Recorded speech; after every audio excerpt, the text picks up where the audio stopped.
أكبر أشهد أن لا إله إلا الله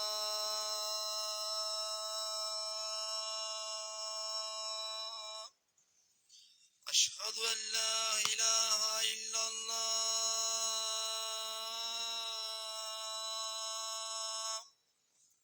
أشهد أن محمد رسول الله أشهد أن محمد رسول الله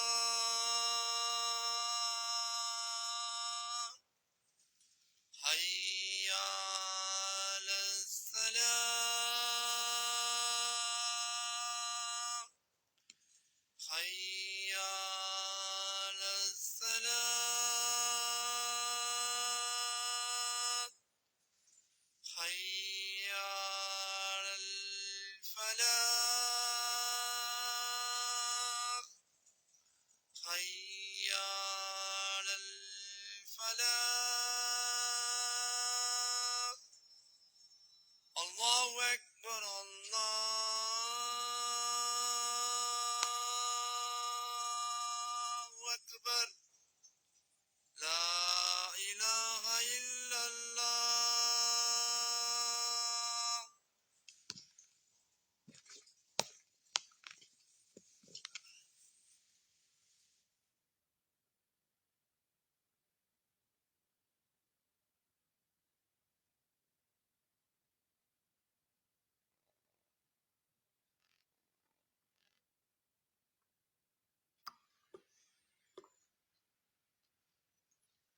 السلام عليكم ورحمة الله وبركاته.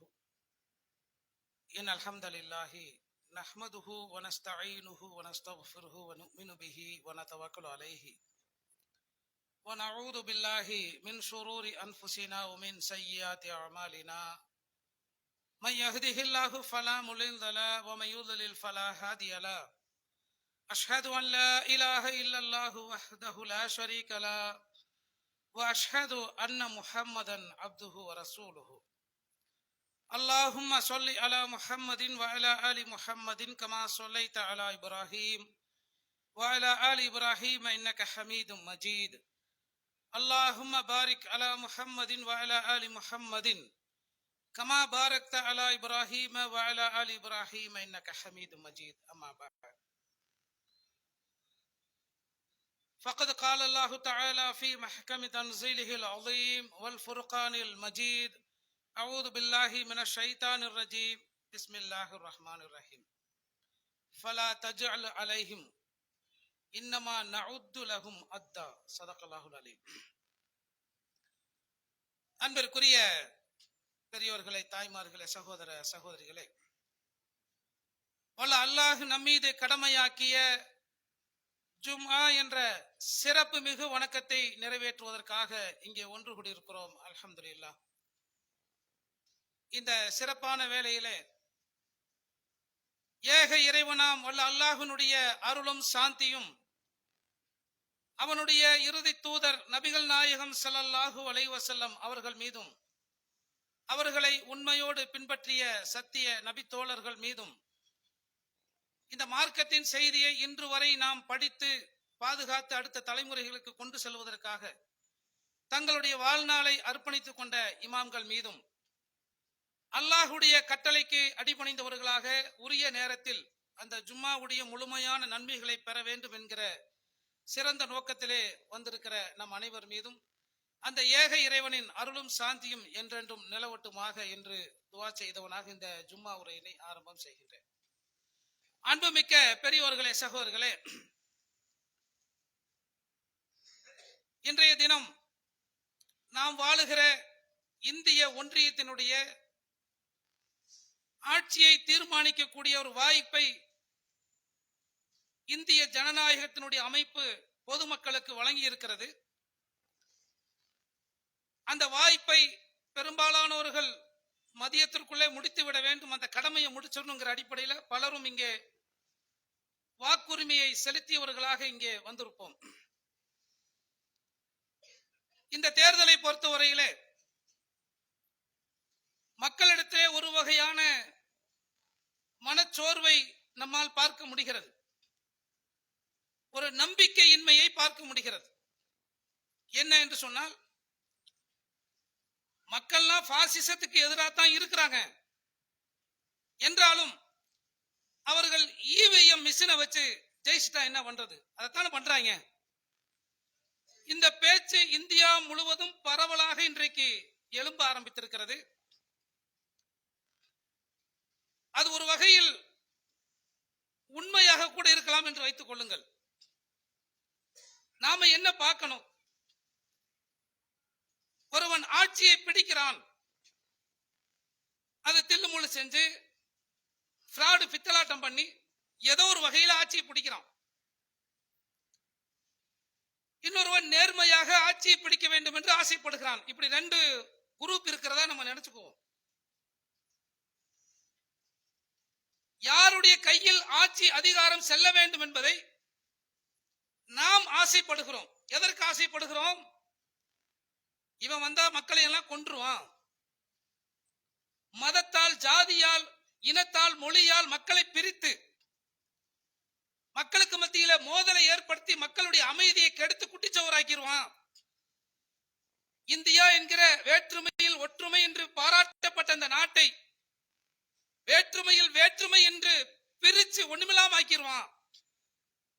ஆகவே அவர்கள் ஆட்சிக்கு வந்துவிடக் கூடாது என்று பாசிசவாதிகள் ஆட்சிக்கு வரக்கூடாது என்பதை இந்தியாவினுடைய எல்லா பகுதி மக்களும் ஆசைப்படுகிறார்கள். ஓட்டு போட்டிருக்கிற நாமும் அந்த ஆசையில ஓட்டு போட்டுட்டு வந்திருப்போம். இதையும் தாண்டி நமக்கு இருக்கிற ஒரு மனச்சோர்வு என்ன என்று சொன்னால், அதான் இவிஎம் மிஷின் இருக்குதே எப்படியும் ஜெயிச்சிருவாங்க, நம்ம கடமைக்கு நம்ம செய்யறோம், இருந்தாலும் அவன் தான் ஜெயிப்பான், இப்படிங்கிற இந்த மனச்சோர்வு இருக்கு பாருங்க.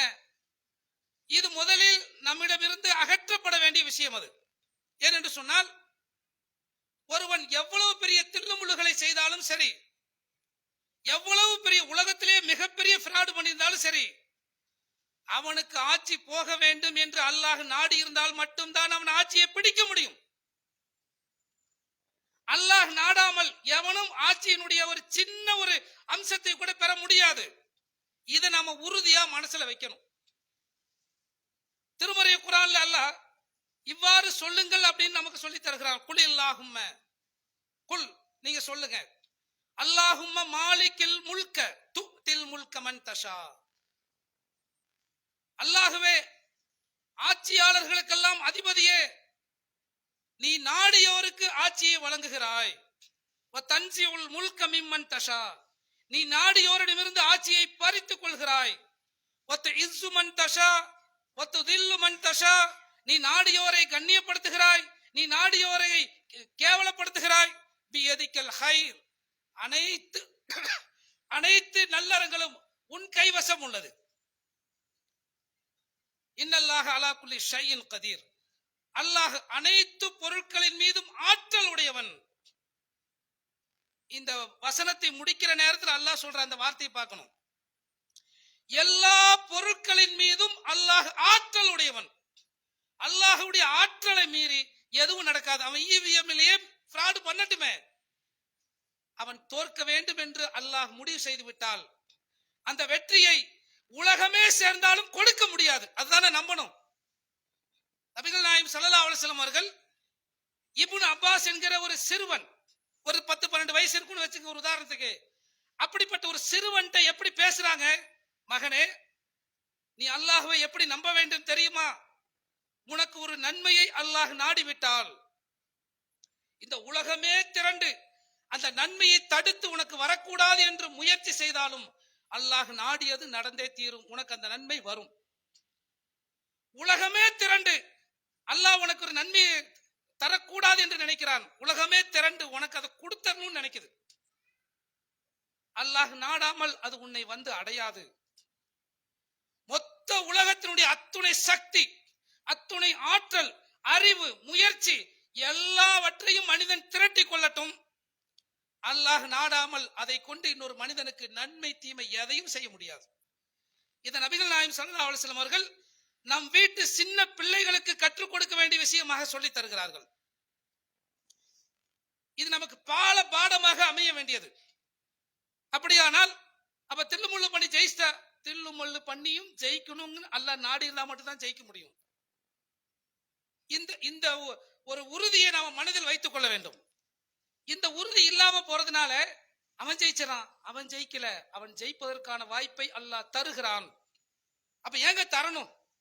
அவன் தான் அயோக்கியன் தெரியுமே, அக்கிரமக்காரன் தெரியுமே, அவன் மக்களை கொல்லுகிறான், மக்களுக்கு அவர்களால் பாதிப்பு என்பது தெரியுமே, பிறகு ஏன் அவன்கிட்ட கொடுக்கணும்? இப்படிங்கிற அந்த அவசரம் இருக்கு பாருங்க. இதை பற்றி தான் அல்லாஹ் பேசுகிறான். ஹுலிகல் இன்சான மின் அஜல். மனுஷன் இருக்கிறானே ரொம்ப அவசரக்காரன். அவனுக்கு ஒண்ணு நல்லது அப்படின்னு தெரிஞ்ச உடனே அது அவசரப்படணும். மனிதன் நன்மைக்கு அவசரப்படுவதை போல தீமைக்கும் சில நேரங்களில் அவசரப்படுகிறான். நாம் அவசரப்படுறோம்ல, அது நன்மை நினைச்சிருப்போம், அது சில நேரங்களில் தீமையாக இருக்கலாம். அத என்ன நன்மை என்ன தீமை நல்லா சொல்லாம மனிதன் சில நேரங்களில் நன்மைக்கு அவசரப்படுவதை போல தீமைக்கும் அவசரப்படுகிறான் என்று அல்லாஹ் சொல்லிட்டு இன்னொரு வசனத்துல சொல்றான், ஃபலா தஜ்ஜால் அலைஹிம், அவங்க விஷயத்துல நீங்க அவசரப்படாதீங்க, இன்னமா நஉத்து லஹும் அத்தா, அவர்கள் விஷயத்தில் நாம் துல்லியமாக கணக்கெடுத்துக் கொண்டிருக்கிறோம். யாருடைய விஷயத்தில் நாம் அவசரப்படுகிறோமோ அவங்க கதை முடிக்கப்பட வேண்டும், அவங்களுடைய அதிகாரம் சர்வாதிகாரம் ஒழிக்கப்பட வேண்டும், அவர்களுடைய அந்த இது இல்லாமல் போக வேண்டும், அதிகாரம் இல்லாமல் போக வேண்டும் என்று யாரை குறித்தெல்லாம் நாம அவசரப்படுகிறோமோ அந்த அவசரத்துக்கு அல்லாஹ் சொல்லுகிற பதில், நீங்க எதை பார்த்து அவசரப்படுகிறீர்களோ அதை குறித்து அல்லாஹ் துல்லியமாக கணக்கெடுத்து கொண்டுதான் இருக்கிறான். அல்லாஹ்வுக்கு தெரியாமலாம் இல்ல. மாட்டிறைச்சியின் பெயரால் கொள்றானா அது அல்லாஹ்வுக்கு தெரியும். ஜெய் ஸ்ரீராம் சொல்லி அது சொல்லாம போனா அதுக்காக கொள்றானா தெரியும். ஒரு முஸ்லிம்ங்கிற அந்த தோற்றத்தை பார்த்து அதற்காக கொள்ளுகிறானா அதுவும் அல்லாஹ்வுக்கு தெரியும். இந்த நாட்டில் இது போன்று நடைபெறுகிற எத்தனையோ அக்கிரமங்கள் அல்லாஹ்வுக்கு தெரியாம இல்ல, எல்லாத்தையும் துல்லியமா கணக்கு வச்சிருக்கிறோம். எதையும் அல்லாஹ் தவற விட போவதில்லை. நாம கூட மறந்துடுவோம். ஒரு 2 வருஷம் 4 வருஷம் 5 வருஷம் ஆயிடுச்சுன்னா அந்த பிரச்சனையை மறந்துட்டு இன்னைக்குள்ள பிரச்சனை மட்டும்தான் நம்ம பேசுவோம். அப்படித்தானே? குஜராத் கலவரத்தை இன்னைக்கு நம்ம பேசுறது இல்ல, பேசினா எடுபடாதுங்க. காஷ்மீருடைய ஆசிஃபாவை நம்ம பேசுறது இல்ல, எடுபடாதுங்க. அப்ப இன்னைக்கு என்ன ட்ரெண்டிங் இருக்குதோ அதைத்தான் நாம் எல்லோருமே பேசிக் கொண்டிருப்போம், பழச மறந்துடுவோம். ஆனால் அல்லாஹ் அப்படி சொல்லல, அவன் செய்கிற ஒவ்வொன்றையும் துல்லியமாக கணக்கெடுத்துக் கொண்டிருக்கிறோம், எல்லாவற்றையும் பதிவு செய்து கொண்டிருக்கிறோம். எதுவும் அல்லாஹ்வுடைய பதிவில் இருந்து தப்பாது, அல்லாஹ் எதையும் மறக்கவும் மாட்டான். அப்படி கொஞ்சம் நெருங்கி வந்திருக்கு. பின்னாடி வரக்கூடிய சோழர்கள் தொழுது அமருமாறு கேட்டுக்கொள்கிறோம். நல்லாவே நெருங்கி வந்துருங்க, இடம் இருக்கு.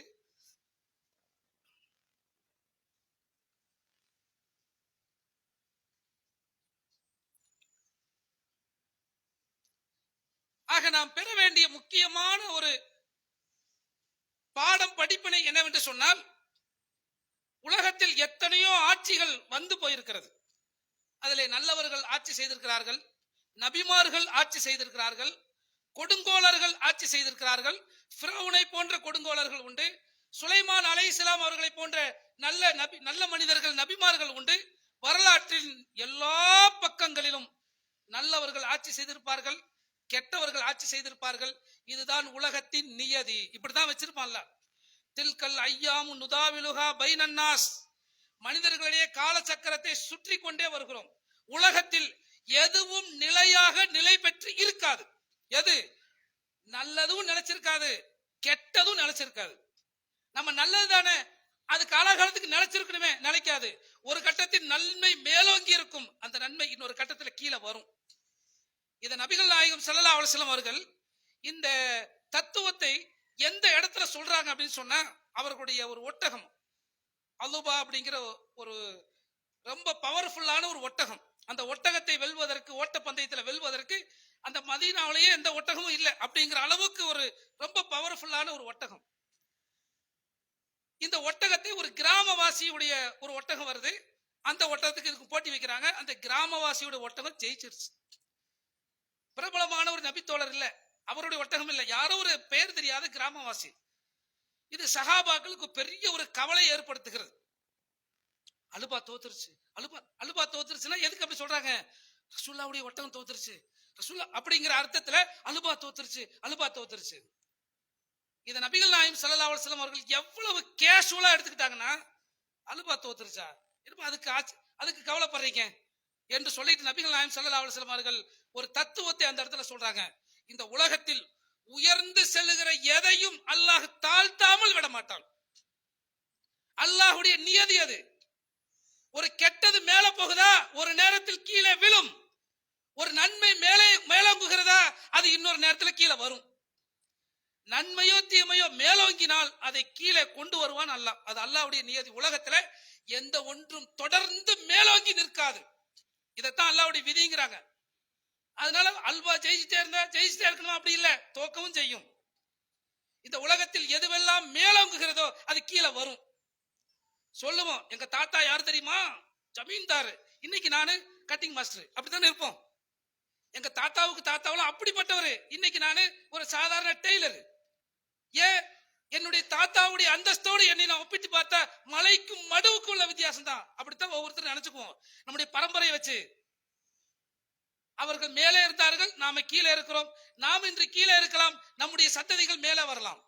இந்த காலச்சக்கரம் சுத்தி கொண்டுதான் இருக்கும், நன்மை தீமை எல்லாத்துக்குமே. இதுதான் ஆட்சியாளர்களுக்கும். ஒரு கெட்டவன் இருக்கிறான் என்றால் அந்த கெட்டவன் தொடர்ந்து அப்படியே காலாகாலத்துக்கும் நிலை பெற்று விடுவானா, வாய்ப்பில்லை. அவனுக்கும் ஒரு முடிவு உண்டு. அப்ப எல்லா நன்மைக்கும் ஒரு எல்லை இருக்கிறது, எல்லா தீமைக்கும் ஒரு எல்லை இருக்கிறது. அவசரப்படக்கூடாது. இதைத்தான் அல்லாஹ் நமக்கு கற்றுத் தருகிறான். அவசரப்படக்கூடாது. அப்போ சிக்கல் வருமே, நெருக்கடி வருமே.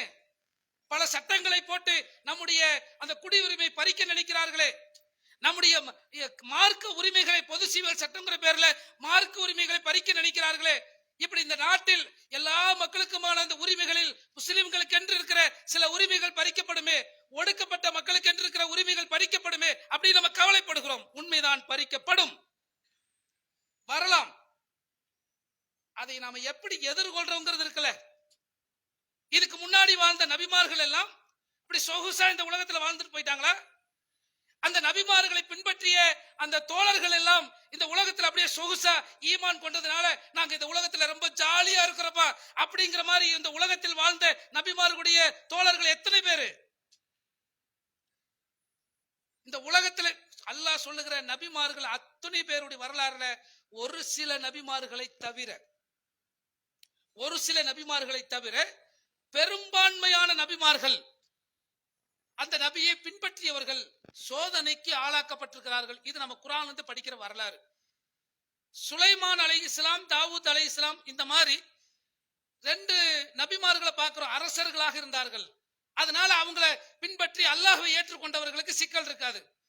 ஆனா மூசா அலைஹிஸ்ஸலாம், நூஹ் அலைஹிஸ்ஸலாம், லூத் அலைஹிஸ்ஸலாம், இப்ராஹிம் அலைஹிஸ்ஸலாம், இப்படி எந்த ஒரு நபியை எடுத்துக்கொண்டாலும் அவர்களுடைய வரலாற்றை அல்லாஹ் சொல்லும் போது அவர்கள் துன்பங்கள், துயரங்கள் அனைத்தையும் சந்தித்துதான் இந்த ஈமானில் உறுதியாக நின்றிருக்கிறார்கள். இந்த நபிமார்களுடைய வரலாறு எல்லாம் அல்லாஹ் திருமறை குர்ஆன்ல சொல்லிட்டு நபிகள் நாயகம் ஸல்லல்லாஹு அலைஹி வஸல்லம் அவர்களுக்கு அல்லாஹ் சொல்லுகிறான், ஃபஸ்பிர் கமா சபர. நபியே, நீர் பொறுத்துக் கொள்வீராக. எதை போன்று பொறுத்துக்க வேண்டும்? கமா சபர அஸ்மில் மினர் ருசுலி. உறுதிமிக்க நம்முடைய தூதர்கள், முன்ன வந்த உறுதிமிக்க நம்முடைய தூதர்கள் எப்படி அந்த துன்பங்கள், நெருக்கடிகள், சிக்கல்கள் இவைகளை எல்லாம் பொறுத்து கொண்டார்களோ அதை போன்று நீரும் பொறுத்துக் கொள்வீராக. ஃபலா தஸ்தஜிலஹும். அவங்க விஷயத்துல அவசரப்படாதீங்க. யார் விஷயத்துல? யார் நெருக்கடிகளை தருகிறார்களோ, யார் சிக்கல்களை ஏற்படுத்துகிறார்களோ, யார் நம்முடைய உணவுக்கு வழி இல்லாமல் ஆக்குகிறார்களோ, யார் நம்முடைய உரிமைகளை பறிக்கிறார்களோ, யார் நம்மளை அடக்குமுறைக்கு ஆளாக்குகிறார்களோ அவர்கள் விஷயத்தில் நீர் அவசரப்படாதீர், பொறுமையாயிரு. பொறுமையாருன்னு மொட்டையா சொல்லல. இதற்கு முன்னால் வந்த தூதர்களில் உறுதிமிக்க தூதர்கள் எப்படி பொறுமையாக இருந்தார்களோ அதை போன்று நீரும் பொறுமையாக இருப்பீராக. அவசரப்பட வேண்டாம். எல்லா இடங்கள்லயும் அல்லாஹ் அவசரப்பட வேண்டாம் தான் சொல்றான். அப்ப இன்னைக்கு நாம நினைக்கிறோமே, இதுவும் அவசரம் தான். இந்த தேர்தலோட முடியணும் என்பதுதான் எல்லோருடைய ஆசையும். அதுல எந்த மாற்று கருத்தும் இல்லை. ஒருவேளை அல்லாஹ் இவர்களுக்கே ஆட்சியை தர வேண்டும் என்று தீர்மானம் செய்திருந்தால் நம்பிக்கை இழக்க வேண்டியதில்லை, சோர்வு அடைய வேண்டியதில்லை. நம்பிக்கை இழக்காமல், சோர்வடையாமல் நிற்பதுதான் ஒரு மூமினுடைய இலக்கணம் என்பதை புரிந்து கொள்ளணும். ஏன்னா நம்ம இந்தியாவை பொறுத்தவரையில முஸ்லிம்கள் இந்தியாவில் வந்த காலத்திலிருந்தே மூமின் என்பதற்காக, ஒரு முஸ்லீம் என்பதற்காக பெரிய சிக்கலை சந்திக்கலைங்க. இந்தியாவுக்குள்ள இஸ்லாம் வரும்போது வியாபாரிகளா வர்றாங்க. அன்றைய காலத்துல வியாபாரிகளுக்கு அரசர்களுக்கு மத்தியில பெரிய வரவேற்பு இருக்கும். இன்னைக்கு எப்படி கார்பரேட்டுகளுக்கு அரசாங்கம் பெரிய வரி சலுகை அதுன்னு கொடுக்குறான், அந்த மாதிரி வேறு நாடுகள் இருந்து தன்னுடைய நாட்டிற்குள் வருகிற வியாபாரிகளுக்கு அந்த நாட்டின் அரசாங்கம் மிகப்பெரிய மரியாதை கொடுக்கும். அப்படி வியாபாரிகளாக வந்து கொண்டிருந்தவர்கள் முஸ்லிம்களாக மாறிய பிறகும் வியாபாரிகளாக அரபு நாட்டிலிருந்து வர்றாங்க. அவர்கள் மூலம் இஸ்லாம் பரவுகிறது. வியாபாரிகள் இந்த நாட்டின் பெரும் விருந்தாளிகள், பெரும் கண்ணியத்திற்குரியவர்கள். அதனால அவங்க வழியில இஸ்லாத்தை ஏற்றுக்கொண்டதால் முஸ்லிம்களுக்கு சிக்கல் வரல. ஆனா ஆட்சி அதிகாரம் வேற யாரோ இருப்பாங்க, முஸ்லிம்கள் இல்ல. ஆனால் அங்கே இஸ்லாத்தை ஏற்றுக்கொள்வதற்கு எந்த சிக்கலும் கிடையாது. அதே போல முகலாய அரசர்கள் வழியாக இந்தியாவிற்குள்ள இஸ்லாம் வந்ததுன்னு நம்ம சொல்றோம். அவங்க இஸ்லாத்தை பரப்பதற்கு வரவே இல்லை, அவன் ஆட்சியை பிடிக்கணும் தான் வந்தான். கிட்டத்தட்ட 800 ஆண்டுகள் அவங்களுடைய பரம்பரைகளை மாறி மாறி ஆட்சி செஞ்சாங்க.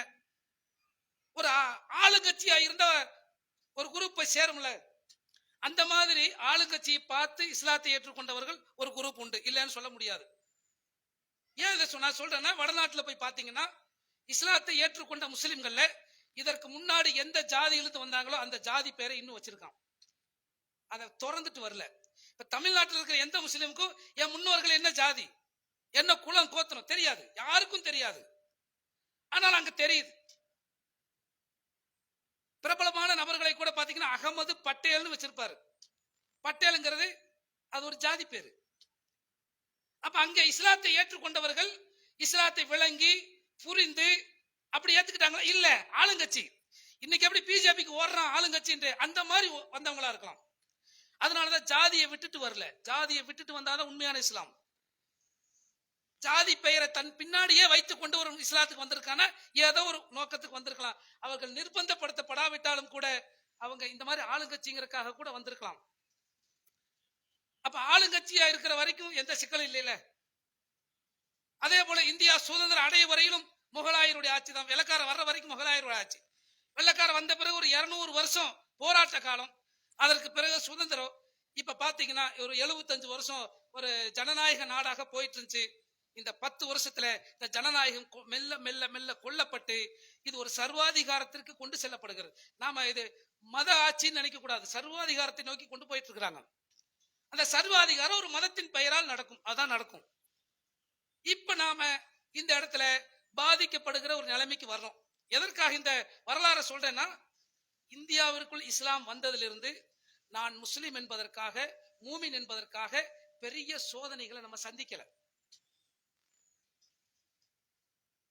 அதனாலதான் இந்தியாவுக்குள்ள பாருங்க, முஸ்லிம்களை மார்க்க விழிப்புணர்வு இல்லாதவர்களாக பட்டு மோசமான நிலையில நாம் இருக்கிறோம். முஸ்லிம்களை பொறுத்தவரையில மார்க்க விழிப்புணர்வு அல்லது குறைந்தபட்ச அரசியல் விழிப்பு எதுவுமே இல்லை. ஏதோ உலகத்துல வாழணும், ஒரு முஸ்லிமுக்குரிய இலக்கணத்துல வாழ்றோமா? குறைந்தபட்ச முஸ்லிமுக்குரிய பண்புகளோடு வாழுகிறோமா? இல்ல. அப்ப அல்லாஹ் சோதிப்பான். எப்படி அல்லாஹ் சோதிப்பான்? உங்களில் தியாகம் செய்தோரை, பொறுமையாளர்களை அடையாளம் காணாமல் நீங்கள் சொர்க்கம் போலாம் என்று நினைத்துக் கொண்டீர்களா? சோதனையாக கூட அல்லாஹ் வைத்திருக்கலாம். அல்லாஹ் ஒருவேளை மீண்டும் பாசிசவாதிகளுக்கு ஆட்சியை கொடுத்தால் நாம புரிந்து கொள்ள வேண்டியது, அல்லாஹ் நம்முடைய ஈமானை சோதிக்கிறான். தளர்வடைய கூடாது.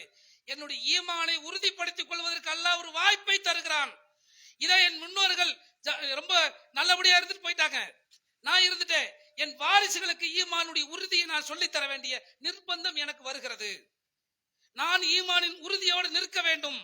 எந்த சோதனை வந்தாலும், எந்த சிக்கல் வந்தாலும், எந்த ஒரு நிலையிலும் ஈமானை விட்டு தராத ஒரு முஸ்லிமாக நானும் என் பிள்ளைகளும் உருவாக வேண்டும். அதற்கான ஒரு நிலையை அல்லாஹ் ஏற்படுத்துறான். சோதிக்கணும்ல, சோதிச்சாதான் உண்மையான மூமின் யாருன்னு தெரியுங்கிறான்ல. சோதிக்கப்படாமல் எல்லாரும் ஒன்னா இருக்கிறாங்க, பிரச்சனை இல்லை. நபிகள் நாயகம் ஸல்லல்லாஹு அலைஹி வஸல்லம் அவங்க காலத்திலேயே வெற்றி பெற்ற பிறகு முஸ்லிம்களாக சில பேர் வந்தாங்க. வெற்றி பெறுவதற்கு முன்னால் கஷ்ட காலத்துல வந்தாங்க. இந்த வெற்றி பெற்ற பிறகு கிராமங்கள்ல இருந்து வந்து இஸ்லாத்தை ஏற்றுக்கொண்டு நாங்களும் மூமின் நாங்க. அல்லாஹ் சொல்றான், நீங்க மூமின் அல்ல, நீங்க முஸ்லீம்னு சொல்லிக்கங்க. உங்களை முஸ்லீம் என்று அழைத்துக் கொள்ளுங்கள், மூமின்னு சொல்லாதீங்க. ஏன்? ஈமான் இன்னும் முழுசா போகல. ஆனா நீங்க கட்டுப்பட்டுட்டீங்க, இந்த மார்க்கத்துக்கு கட்டுப்பட்டுட்டீங்க. இன்னைக்கு நாம முஸ்லீமாக இருக்கிறோமா, முஸ்லீமோடு சேர்ந்து மூமினாவும் இருக்கிறோமா அப்படிங்கறத யார் மூலம் தான் அல்லாஹ் தெரிஞ்சுக்கணும், அல்லாஹ் வெளிப்படுத்தணும். தெரிஞ்சுக்க அல்லாஹ்வுக்கு தெரியும். அல்லாஹ் யார் மூலம் வெளிப்படுத்த இருக்கிறான்? பாசிசவாதிகள் மூலம் தான் வெளிப்படுத்துவான். நான் முஸ்லீமாகவும் மூமினாகவும் இருக்கிறேனா, இல்ல முஸ்லீமா மட்டும் இருந்தனா? முஸ்லீமா மட்டும் இருக்கிற என்ன, ஏதோ முஸ்லீம் குடும்பத்தில் பறந்துட்டுங்க, மகளா இருக்கோம், பள்ளிவாசல் இருக்குது, போறோம் வரோம், வெள்ளிக்கிழமை தொழுகிறோம் அப்படின்னு இருக்கிறது.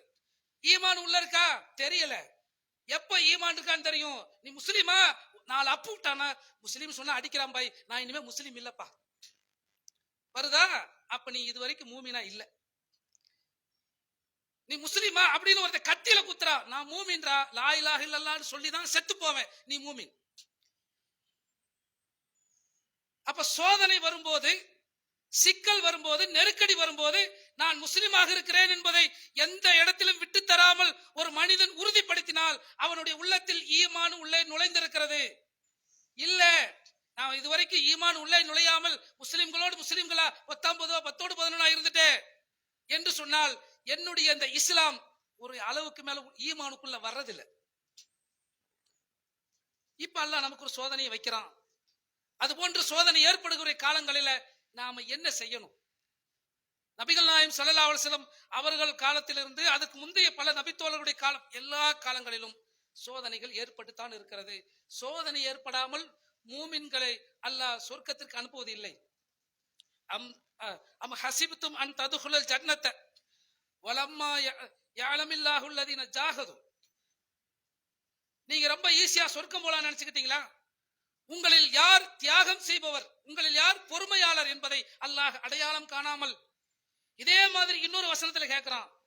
அம் ஹஸிப்தும் அன் ததுகுலல் ஜன்னத, நீங்கள் இலகுவாக சொர்க்கம் போயலாம் நினைச்சிட்டீங்களா? உங்களுக்கு முன்னால் வந்த நபிமார்கள், அவர்களோடு இருந்தவர்கள், அவர்கள் அனுபவித்த கஷ்டங்கள், தொல்லைகள், நெருக்கடிகள், இவைகளையெல்லாம் சந்திக்காமலே நாம் அப்படியே சொர்க்கம் போயிடலாம் என்று நினைத்துக் கொண்டீர்களா? அப்படின்னா என்ன அர்த்தம்? வரும். நீங்கள் ஒரு மூமின் என்று சொன்னால், இந்த உலகத்தில் நான் ஒரு மூமினாக வாழப்போகிறேன் என்று உள்ளத்தில் உறுதி எடுத்துக்கொண்டால் அல்லாஹ் சோதிப்பான். அந்த சோதனை எப்படி வரும்? ஒரு பெரிய பட்டியலே அல்லாஹ் சொல்றான். وَلَنَبْلُوَنَّكُمْ بِشَيْءٍ مِنَ الْخَوْفِ وَالْجُوعِ وَنَقْصٍ مِنَ الْأَمْوَالِ وَالْأَنْفُسِ وَالثَّمَرَاتِ. பெரிய பட்டியலே போடுறான். பயத்தை கொண்டு சோதிப்போம், அச்சத்தை கொண்டு. இன்னைக்கு அச்சப்படுறோமா இல்லையா? நாடு இப்படி போயிருமோ, அப்படி ஆயிருமோ, அச்சப்படுறோம்.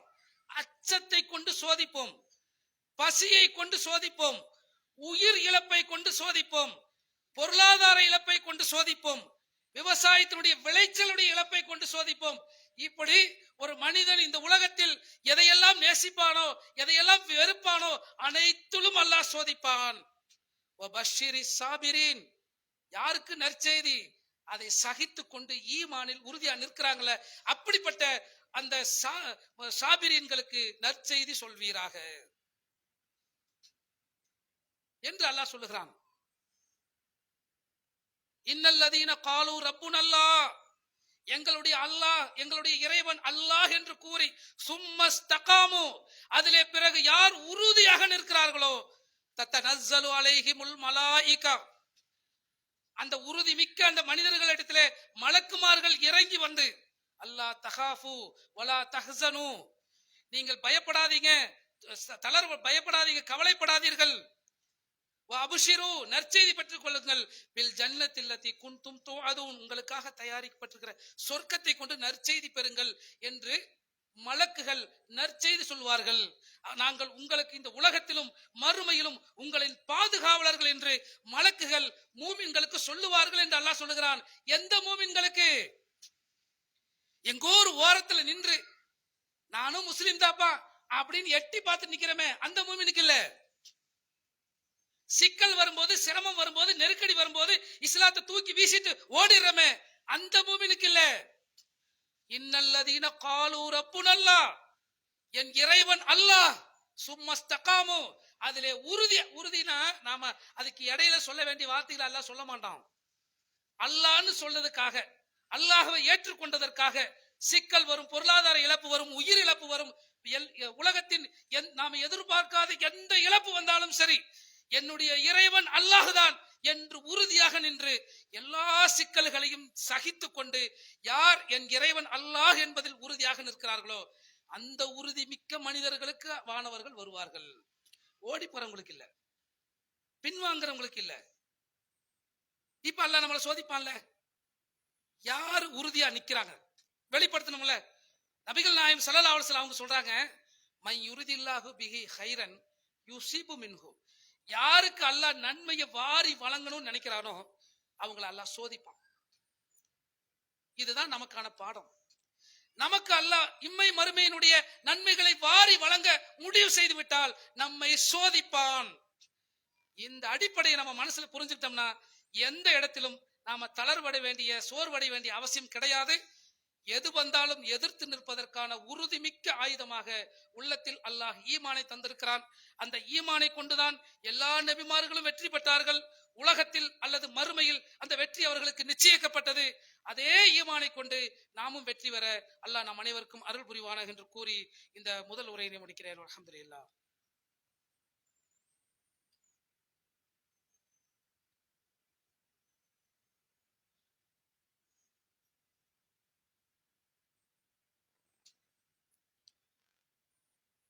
அல்ஹம்துலில்லாஹ். அன்பிற்குரிய பெரியவர்களே, சகோதரர்களே,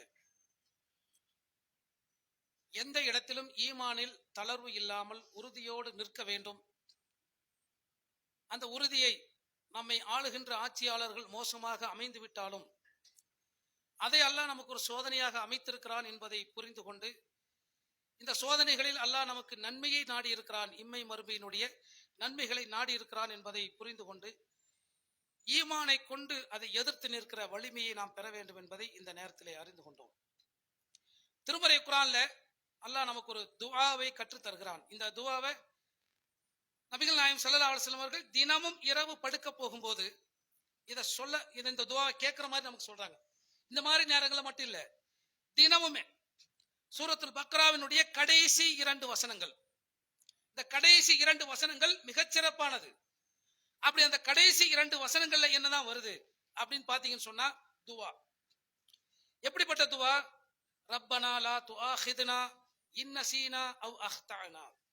ரப்பனா, இறைவா, நாங்கள் மறந்து விட்டாலோ தவறு செய்து விட்டாலோ எங்களை அதற்காக குற்றம் பிடித்து விடாதே. இப்ப நம்ம மூமின்களாக வாழுகிறோம், நம்மிடத்தில் தவறுகள் குற்றங்கள் ஏற்பட்டிருக்கும். இறைவா, இதற்காக எங்களை நீ குற்றம் பிடித்து விடாதே. ரப்பனா வலா தஹ்மில் அலைனா இஸ்ரன் கமா ஹமல்தஹு அலல்லதீன மின் கப்லினா. இறைவா, எங்களுக்கு முன்னால் வாழ்ந்த சமூகத்தார் மீது சுமத்தப்பட்டதை போன்ற சுமையை எங்கள் மீது சுமத்தி விடாதே என்று அந்த துவாவை அல்லாஹ் தஆலா கேட்க சொல்றோம். இந்த துவா முழுசா திருமறை குர்ஆன்ல சூரத்துல் பக்ராவுடைய கடைசி வசனத்துல படிங்க. இந்த துவா இறைவனிடத்துல நாம என்ன கேட்கணும் என்பதை நமக்கு கற்று தருகிற துவா. இந்த துவாவை நாம ஒவ்வொரு நேரமும் அல்லாஹ்ட்ட கேட்போம். இந்த துவா இந்த நேரத்திற்கு நமக்கு மிக முக்கியமானது.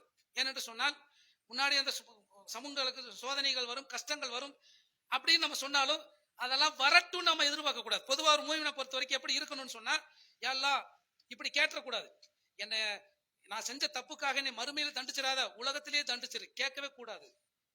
என்ன மன்னிச்சிருன்னு தான் கேட்கணும். இம்மையில மன்னிச்சிரு, மறுமையில மன்னிச்சிரு. சில பேர் அப்படி கேட்பவர்கள் உண்டு. எல்லாம் மறுமையில என்ன தண்டிச்சிடாத, உலகத்திலேயே நான் செஞ்ச தப்புக்கு எல்லா தண்டனையும் கொடுத்துரு. அல்லாஹ் தண்டிச்சா என்னத்துக்கு ஆகுறது? நாசமா போயிடுவோம். அப்படி கேட்க கூடாதுன்னு சொல்றாங்க. அப்ப நாம எப்படி கேட்கணும்? தவறு செஞ்சிருக்கிறோம், நம்மிடத்துல மார்க்கத்தை பின்பற்றுவதிலே, அதை விளங்குவதிலே, அதை நடைமுறைப்படுத்த பல தவறுகள் ஏற்பட்டிருக்கிறது, மனிதன்கிற முறையில குற்றம் ஏற்பட்டிருக்கிறது. இறைவா, நாங்கள் மறந்து விட்டாலோ தவறு செய்து விட்டாலோ எங்களை குற்றம் பிடித்து விடாதே. எங்களுக்கு முன்னால் வாழ்ந்த சமூகத்தார் மீது சுமத்தப்பட்டதை போன்று சுமையை எங்கள் மீது சுமத்தி விடாதே. கேட்கணும். அல்லாஹ்விடத்தில் நம்ம கேட்கறது, நாம எதுவும் வேண்டான்னு தான் கேட்கணும்.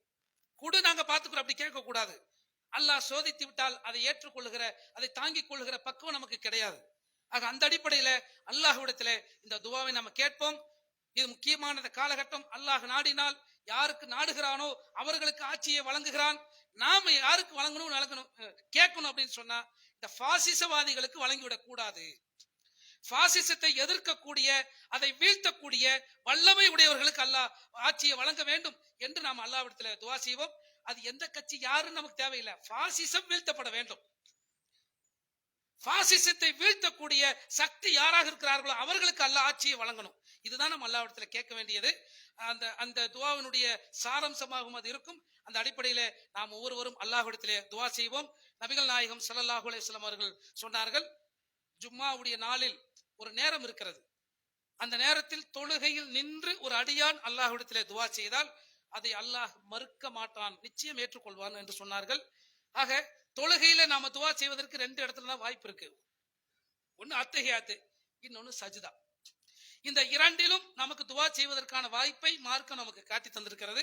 அந்த அடிப்படையில நாம அல்லாஹ்விடத்திலே சிறந்த ஆட்சியாளர்கள், இந்த நாட்டை மத ரீதியா, இன ரீதியா, மொழி ரீதியா மக்களை பிளவுபடுத்தாமல் மக்களை ஒற்றுமையாக வழிநடத்துகிற, மக்களை வரியின் மேல் வரிய போட்டு மக்களை நோகடிக்காத நல்ல ஆட்சியாளர்கள் வர வேண்டும் என்ற கோரிக்கையை நாம் அல்லாஹ்விடத்திலே நாம வலிமையாக வைப்போம். நம்முடைய தவறுகளுக்காக அல்லாஹ் தண்டனையாக அதை தந்துவிடக் கூடாது என்பதையும் அல்லாஹ்விடத்திலே கேட்போம். நம்முடைய குற்றங்களுக்காக அல்லாஹ் அதை ஒரு தண்டனையாகவும் ஆக்கிவிடக் கூடாது அல்லவா, அதையும் அல்லாஹ்விடத்திலே கேட்போம்.